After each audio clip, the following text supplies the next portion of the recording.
differences between Sandbox now and Sandbox in round one. The last point is a really cool one to punch the savior coming in to try and get them back on track. And that's exactly what the roster is very soon for this Sandbox game.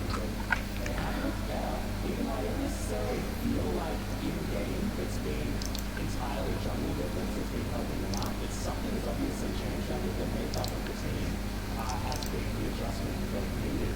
Moving into the second round robin, so we'll see what the Sandbox 정말 잘하고 있어요. 네. 확실히 선수 경력이 굉장히 오래된 선수예요. 90점 역할을 잘 해주겠다는 생각이 들었고요. 그래서 앞서 나온 지표가 연결되는 건데 APK가 기록을 많이 가지고 있거든요. 근데 다 졌어요. 네. 아, 그 최단 경기 시간, 이거 같이 보셨군요. 네, 셀바한테 그때 박살났습니다. 네, APK 스미스 그런 모습을 오늘 경기에서 보여주면 안 되는 거고요. 네. 참 복잡한 것 같아요. APK의 입장. 그러니까 좋은 경기력을 보여주는 것 같거든요. 근데 결말이 안 좋았었기 때문에 오늘 경기에서는 이러저러니 뭐 진짜 지긋한 전투가 이루어진다고 하더라도 깔끔한 승리가 아니라고 해도 결국 승리를 가져가길 원하고 있을 것 같고 샌드박스는 지금 현재 이어지는데 여기서 우리가 있지라고 생각하고 있을 것 같습니다. 네. 사실 그 샌방과의 경기가 APK가 첫 경기였어요. 아직 정신 못 차릴 때였거든요. 그렇게 하면 6월에 수정했습니다. 라인업은 이렇습니다. 맞습니다. 맞습니다. 그런 점에서 APK가 반등하기 위해서는 무엇보다 커버 선수 역할이 좀 중요할 것 같아요. 최강 수력 끝에 나와서 좋은 경기를 치렀던 적도 있지만 기본적으로 커버 선수가 원래 예전 챌린저스 코리아 시절부터 굉장히 큰 주사위 선수거든요. 약간 미키 선수가 생각나는 어떤 의미로든 간에 그래서 잘할 때는 캐리하기도 한데 기본적인 안정감이 너무 떨어지는 선수예요. 그래서 조금 더 분발할 필요가 있습니다. 그럼 점점이 눈에 띄게 됐습니다. 안타깝습니다. 커버 그리고 빨간 샌드박스 그라운드 들어서 계속 이 라인으로 나오고 있는 샌드박스 롤링 펀치 이 두 선수의 활약에 오늘도 중요한 것 같고요. 그 도구가 중간에서 은근히 수분장 역할을 해주는 플레이들을 많이 보여줬습니다. 그것도 참 좋은 결과를 많이 만들어냈죠. 그리고 루트볼이 이 조합도 아까 라이트 프로랑 탑의 존재가 이렇게 전혀 상대에게 밀리지 않는 그런 모습이 있었기 때문에 결국 이 연습의 달리기 그리핀전 1세트는 어미리에게서 완패였어요. 그리고 2, 3세트 다시 또 가져가면서 수습을 했기 때문에 여전히 기세는 가장 좋다라고 볼 것 같습니다. 네, 거기에 페이까지 수습을 했죠. 그래서 어떤 롤리의 시험이 계속해서 진행됐다고 할까요? 네. 지난 경기 때도 멋지만 했는데 이번에도 익수를 상대로 이런 거 익수가 어떤 챔피언을 꺼낼지도 재밌는 기나이로 나라에서 그렇죠. 방금 썼거든요. 지금 양쪽이 다 나오고 있는데 저 위를 보셔야 됩니다. 이 라운드를 들어서 했던 플레이. 그렇죠. 그런 점에서 이 라운드에 적어도 익수가 팀의 패배와 별개로 이 플레이도 괜찮았다 이런 느낌이 있는데 왜 포인트 비중이 자체가 나왔고 왔다.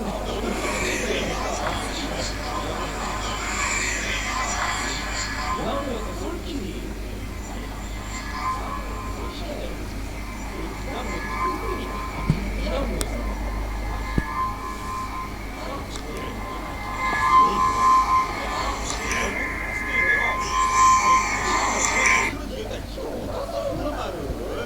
저희가 경기 전에 이렇게 쓰는 거죠. 진짜 지금 이게 말합니다.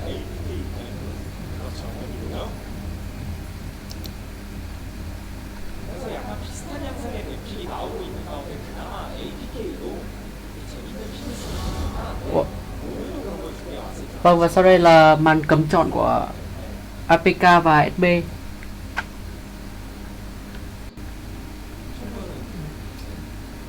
Chúng ta có thể thấy là con Set và con Affiliate đã bị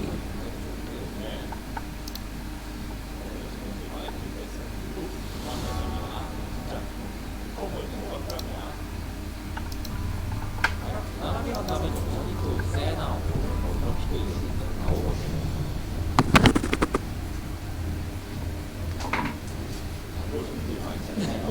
이게 핵심 픽인 것 같아요. APK는 샌드박스는 지금 현재 평가하고 있는 픽을 가져오고 싶은 것 같은데 첫 번째 3대 상태에서 의미 있게 심전이 들어가야 될 것 같죠? 캔치맨 이거는 그냥 고릴라가 잘해서 매난 것 같습니다. 캔치는 지금 고티어 픽이라고 보기 좀 어려운데 지난경기는 메인 캔치로 보여주는 게 있고 그렇죠. 그래서 여기서 그냥 오른으로 시작을 했지 아니면 좀 돌리지가 궁금했는데 티어는 꽤 높은 덤을 넣어줘요. 그렇죠. 저 자르반이 굉장히 좋다고 생각합니다. 그러면 여기서 오른 트런을 보여줍니다. 아니면 어차피 정부가 나왔으니까 세주안이 일단 올려놓고 있습니다. 그렇죠. 나중에 얘기했지만 세주안이가 나오는 준비도 항상 뭔가 세트로 생각나는 부분이 있어서 그렇죠. 그것도 시작은 부담도 떠오르고 그렇죠. 뭔가 그 세트 효과에 되게 많은 챔피언인데 그렇죠. 툴러스가 지금 나오고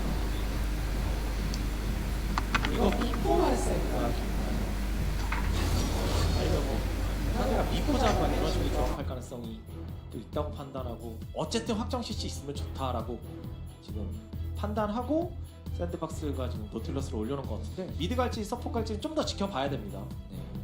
그리고 이런 경우에 보통 익수도 일라오이가 좀 땡기긴 할 거예요. 벌써 조금씩 땡길 것 같은데 오른도 남아 있고 그래 되는 거예요. 네, 그러니까 의식은 해야 될 겁니다. 특히 But it's 소위 interesting that Ornn I'm wondering if it's more of a mind game or if it's like both teams just don't really feel like playing Ornn. I'm not sure which one it is. I would hope that it is the former rather than the latter. Well, we'll have to find out, because APK are going to take away the Braum here. Might be a response to just the Nautilus in isolation, as cover hovering the LeBlanc. So once again, the Ornn is going to just be completely out of the way. Wow. Kali being flashed for a second, but I think that the priority of the LeBlanc is certainly enough to try and get it over the line. Thankfully, not going to be locking away that Aurelia that cover went 0-4-0 on in that dream first game against Damwon, and it is going to instead be the Ezreal and the Braum locked in for the bottom lane. Solo lane is still left up in the air here for APK, as Sandbox can take away Ornn now and then ban Sylas and ban responses to that Ornn pick, but they decide not to, as Dove goes back to his namesake here as the Azir is locked away. A favorite combo actually is the Azir and Sejuani in tandem, with the amount of CC and teamfight power that you will have with those two champions.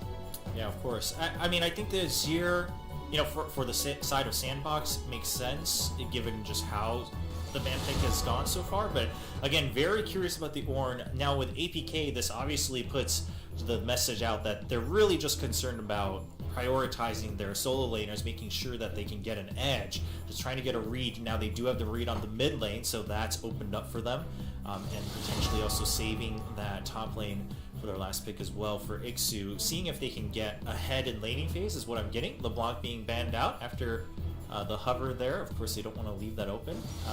Yeah, really, I don't know if it really merited a ban in terms of performance, but obviously it's still available as a pick, so against that Azir. Yeah, it is very, very strange. I feel like they were watching the first series and they're like, oh, Sylas is available, we can't pick Ornn. But I don't agree. I think Sandbox could lock in Ornn right now and be very happy and then counterpick AD carry towards the bottom side later on. Of course, they do know what that bottom lane is going to be, so they can easily just take that one away and leave any top lane choice for last pick, and that's exactly what they are going to do. But now APK, I mean, just pick Ornn. Like, I don't know, man. I have this feeling they're not going to, and I have a feeling Sandbox is not going to. I just think this is going to be a Ornnless game, which is very weird.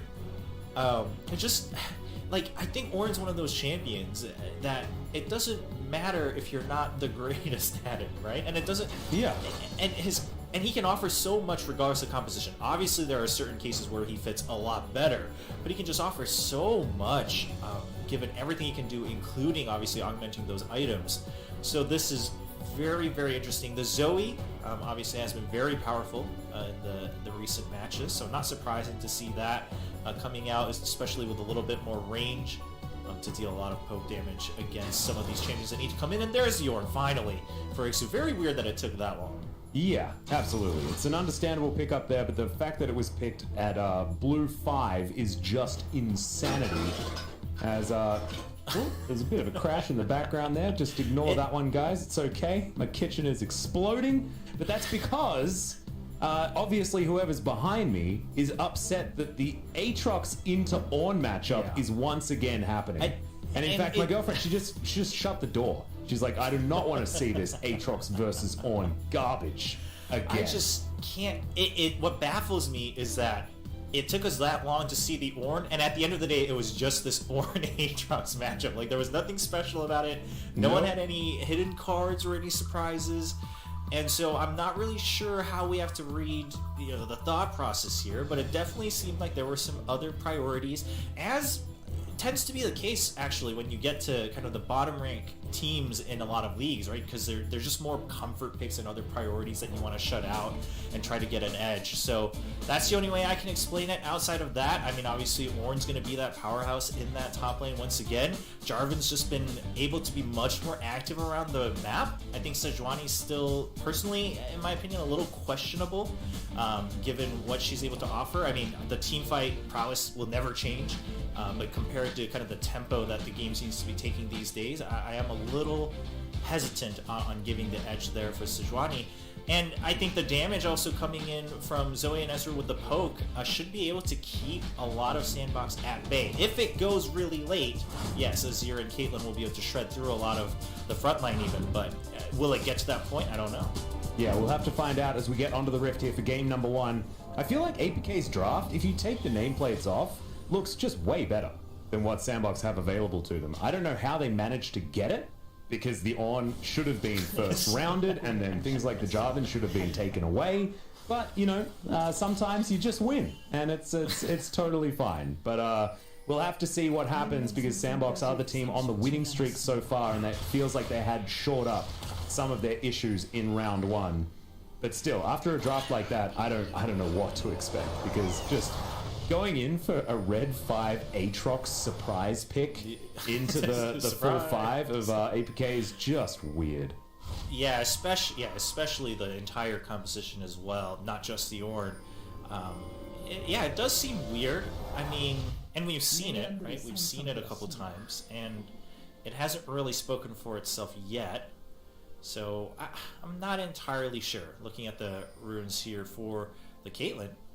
Yeah, going to be heading towards lethal tempo, as well as having Gathering Storm, which is going to make LS smile just a little bit. I know that he's in the chat paying attention, and probably going to be smirking just a little at the rune choice. But we don't see a lot of the lethal tempo on the Caitlyn. Sometimes, I think more often than not, we do see the fleet footwork still utilized just to make sure that you can be as frustrating as possible in the lane. But Root's just maximizing damage potential here. As you can see, getting that one little proc onto Secret, but unable to actually utilize the rune at that point in time. Yeah, I think obviously... Yeah, sorry, you continue. Sorry. Yeah, obviously being able to get that proc from afar, but also, like you said, the focus is Rout's going to have to put out so much damage in order for them to win any of these fights. So I think really just going for the bigger picture here rather than a little bit of that early lead they could get with the runes. Yeah, we'll see how it pays off for them as this game continues. A very scary mid-game composition for APK with abilities to scale with the Ornn and his delivery of items over to players like Hybrid and to cover will help shore up their team fighting as they move later into the game, as Dove is going to face check Flawless. Nice knockup. Denies the shifting sands, but Punch is in position, and Flawless taking a hell of a lot of damage. Cover picks up a barrier, utilizes it there as well, but Flawless punished for his aggression, but does now give Cover a life lead here in this lane. Yeah, now Cover did have to use his heal as well that he brought into the game, so just to make sure that Flawless gets out. So while he does have the life lead, obviously is missing that crucial summoner should a gank come in soon after, but it doesn't look like it, and it will be pretty well telegraphed at this point in the game, so I think Cover's okay being able to just get a little bit of an advantage against his leading opponent in depth. Yeah, well, you can see Ixu utilizing this Ornn pick into the Aatrox very, very well thus far. We have a look at how many times these players picked up the champions, but there's a bit of a fight towards the bottom side as Gorilla has his Aftershock worn off, but is still going to be able to have a pretty even trade here against the bottom lane of APK as the Caitlyn shoves in, as she is wont to do most of the time. Cover picking up a little hijacked summon spell there as he gets his heal back. Nicely done. Lands the trouble bubble there, but unable to get the extra damage onto Dove. Yeah, just keeping Dove at bay, making sure that Cover's not losing that advantage he had. Not a monumental lead, obviously, this early in the game. Just a slight advantage in CS, which with the poke potential that Zoe would have, is not surprising as we see a potential dive. Yeah, it's a big knock-up there with the Searing Charge. In fact, knock-ups everywhere as Lonely is going to be taken down, and Ixu survives. Perfect flash there onto the turret as Flawless noticed that minion was just going down and didn't want to risk getting hit by the turret. Really nicely done, but they did have to use both of their flashes, but First Blood does go over to the Jarvan. Yeah, I mean, the gank, I think, was just well-timed. Lonely played that as best as he could. Got the flash knock-up as he was trying to back out, but was just too low too early, and eventually gets bursted down right as his flash ends. So a little bit unfortunate for Lonely, but good movement from Flawless, just timing that perfectly with the push from Ixu. And again, we're seeing the Ornn getting an early lead. That's not a good place to be when you're Sandbox. Obviously, now able to kind of handle himself quite well in the solo situation as well. Yeah, and as you can see, first Drake spawning in 5 seconds time will be that Infernal. Infernal Soul off the table. Both of these teams would have really liked it. We'll see what they're going to go towards. I can feel LS in the back of my mind saying that we're going to need an Ocean Soul here to try and deal with the poke on APK's side. We'll see what is actually going to be rolled here this game as Flawless does flash himself out. I think that he might have been trapped. I think something. he was, yeah. It looked like it. The movement, just not able to kind of figure out the path. He must have been trapped in from that little pillar from Orn as well. So a little bit unfortunate. They got the kill, and at least, you know, they didn't give up. They didn't trade a death, right? So it still works out in their favor. Yep, absolutely right. As now APK pushing back here towards the bottom side, even at the moment as far as the farm is concerned, but VIωρίT just wanting to get towards item number 1, where he can start shoving things out, and as soon as that BF sword is in his back pocket, they will have some lane control for a little while. Ezreal, of course, when he hits 2 items, will be much stronger than the Caitlyn, but Ezreal's time in the sun is yet to come so far. Although, we're taking a pretty bad trade there as Gorilla going to get stunned up, but does land the dredge line beforehand. Punch making his way in, but can't really find an avenue of attack. And Sandbox just going to continue playing some Biffo, but not going to have the help of their jungler anymore. That actually, unbeknownst to them, I think, that actually ended up working out quite well for APK, because we saw a lot of that movement coming down from Sandbox, both the jungler and of course mid lane, either positioning for a dive in the bottom or potentially also clearing out the area around the Drake. They started the fight early from the side of APK, which forced Sandbox to also respond a little bit earlier before both Punch and Dove were available, and now they're actually going to see Sandbox back a little bit early, and so APK able to push that out, shove it into the top turret, but Flawless starting the dragon on his own. I'm not so sure about that. Yeah, and you can see Punch is going to pick up the aggro of this one. He doesn't want to flag and drag to get himself out, but he does have to. Is now Drake once again picked up from Sandbox, but Cover's going to make his way over a little bit earlier. Gorilla in slight trouble, but it is the Sejuani locking down the dragon. Punch has to flash to get out, but isn't going to survive as now Dove uses the ultimate defensively. The Cover flashes after him. Shifting Sands comes down as VIωρίT's able to grab a kill, but answered back immediately by the Ezreal. As now, good flash there from VIωρίT, gets himself out of the way, but Flawless was very close to securing yet another one for APK, and 3-1 is the kill score at the beginning, and close to a 2,000 gold lead here for APK Prince. Yeah, the Drake did go to Sandbox, but at the end of the day, APK really able to close out that fight. Flawless, I think, was waiting and hoping that they could drag the Drake on for just a little bit longer so he could use his combo to get back into the pit. Because you see, obviously, he has to use it early. He's just trying to draw out as much time as possible for his teammates to show up, decides it's not going to happen, has to get out before the stun lands within the pit. And now if you see, he doesn't have his flash, of course, so he's waiting to try to get back in. In this time, had he just started walking around, I think they may have had a better chance. Of course, there were more enemies from Sandbox on the top side of that dragon. They're still able to chase through. Gorilla takes a lot of damage from Hybrid. It's going to be a support trade as the Braum goes down. Hybrid trying to chase through, and Braum, I mean, just surviving very well with the flash at the end. Had he been knocked out, that would have 100% been another kill for Hybrid. Well, we'll see how they're going to go as this game moves further forward. We've got things very even as far as the bottom lane is concerned, and in fact, all of our laners are staying pretty toe-to-toe. Punch has a slight lead as far as farm advantage up against Flawless right now, but Flawless is going to retain his relevance throughout this early to mid-game versus the Sejuani, who's yet to get to that tanky point that they're going to be really comfortable. I do want to bring to everyone's attention just the priority that Sandbox have on this Aatrox. They loved it when it was Summit playing top lane as well, but he played it 3 games in a row last time around up against Griffin, and that was a rough series top lane wise. It wasn't one that Lonely was really able to capitalize on until the last game, and they've done it again. And I just don't know what the payoff is. I can't see it. Well, I mean, I would say so far there isn't any, both in practicality or theory, so to speak. But I mean, surely they have a reason, though, right? There's no way there's no reason. Maybe there could be a bad reason in terms of, I don't know, comfort picks or whatever else it might be. But so far, it's not paying off, and this game doesn't look like it's going to prove us wrong either. So, no. Unfortunately, that portion of the draft and Lonely and his performance in terms of the Aatrox is not really going to see any positive trend, hopefully, until the next game. This game's already kind of gone by, and Sandbox actually positioned very sneakily. Yeah, setting up a bit of a trap here as Dredgeline is going to land a whole lot of damage in CC, and that's a very dead Braum. Is not able to offer enough damage back. No back to be stopped there by the True Shot Barrage either, as it sails majestically into the night. As Flawless has started off Shelly here, so he is going to be able to at least get that answering objective across the other side of the map. So, you know, a slight advantage for Sandbox as far as the kill is concerned, but still, the plates will be available with Shelly in addition, so possibly more even than Sandbox would otherwise like. Yeah, I mean, that if there's a silver lining for that move, it is, like you mentioned, that it gave a little bit of time for Flawless to catch up in terms of farm experience and, of course, that objective with the Red Herald.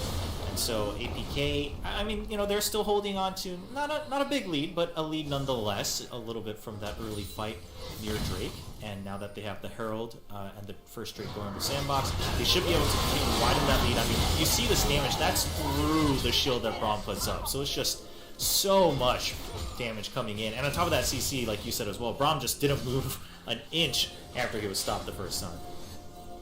Well, APK now with a whole host of control, regardless of that kill going down. It's pretty inconsequential onto the Braum because they weren't able to follow it up with any sort of response, and not having the Cloud Drake available for the next 30 seconds as well, so couldn't even head towards there, even though Cloud Drake isn't exactly the one that you're really excited about. But we're rolling between Mountain and Ocean, and Sandbox really want to have an opportunity to get towards an Ocean Soul this game to mitigate all of that poke potential. So 50-50 chance that they were able to lock that one down, and the Cloud Drake probably going to be cycled as quickly as possible in order to get there as fast as they can. As okay, Gorilla going aggressive. They're underneath the turret here as Shelly is going to pop out, and that's going to be plates delivered over to APK. This tower not going to be able to survive for very long, but it's down to its last plate here. And APK not able to break through it just yet as True Shot Barrage to clear out the wave and get a bit of damage there onto Dove and the bottom lane of Sandbox.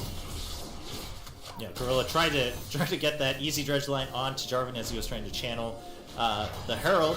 Was a second too late. Jarvan steps out, Zoe gets pulled in. At the end of the day, no kills on either side. He's going to pick up a plate for himself, and actually this opens up Sandbox for the second Drake.